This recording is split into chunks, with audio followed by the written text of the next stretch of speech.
Queen Mary, the First of England, but more hauntingly remembered to history as Bloody Mary, remains one of the most polarizing monarchs in English history, and her story is one filled with great hardship, brutality, and suffering. Born in 1516 as the eldest child of King Henry VIII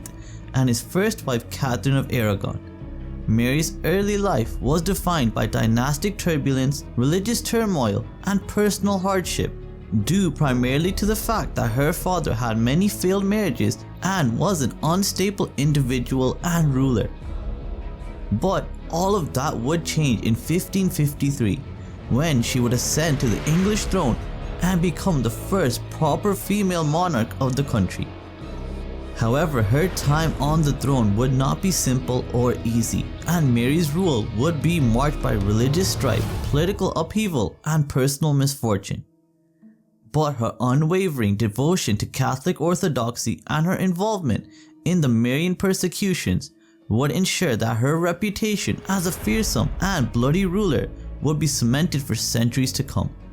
And her reign would be further marred by foreign entanglements, a controversial marriage to Philip II of Spain, and the unspoken shame of being incapable of producing an heir to the English throne.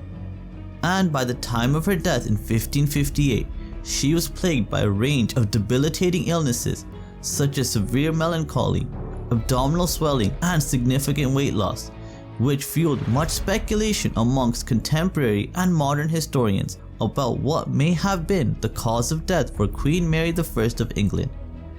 And in this video we will delve into eyewitness testimony regarding the deteriorating physical and mental health of Mary Tudor and attempt to identify the specific illness that may have killed Bloody Mary, the first reigning Queen of England.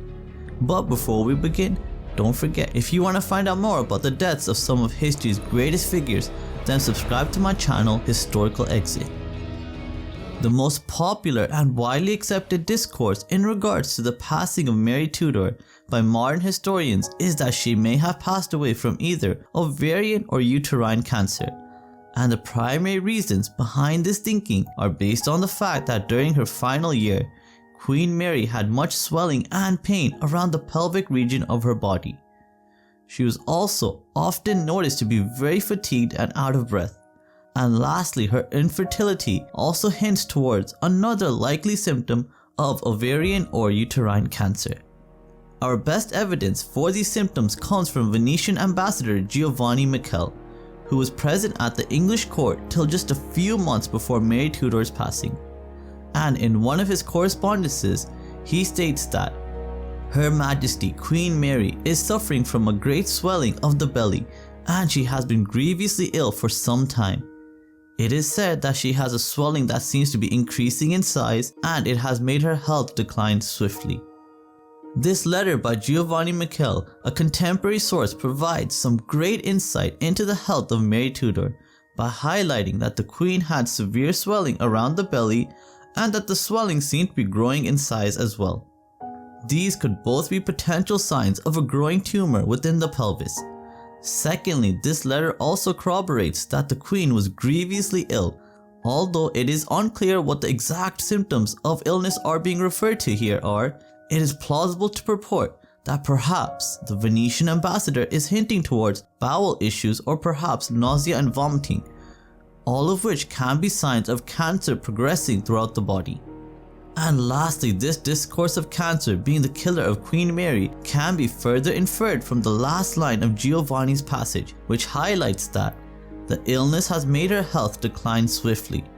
And anyone even vaguely familiar with later stage cancer symptoms will know that cancer will quickly begin to deteriorate the body and cause many ailments such as loss of appetite, weight loss, a weakened immune system, and general fatigue for the individual. And these were all symptoms that were displayed by Queen Mary towards the final stages of her life, as the historical text Chronicles of England, Scotland and Ireland, written by English chronicler Raphael Holinshed, also makes reference to the significant weight loss and muscle mass deterioration of the Queen, stating that she, Mary Tudor, being now of a sickly and decayed constitution, and much weakened with wasting disease, continued a languishing life till her death. In this passage, Holinshed makes reference to an illness identified as wasting disease, which is a general term often associated with symptoms such as severe weight loss, muscle atrophy, weakness, and fatigue. Again, these are all symptoms that could be easily associated with an individual suffering from cancer.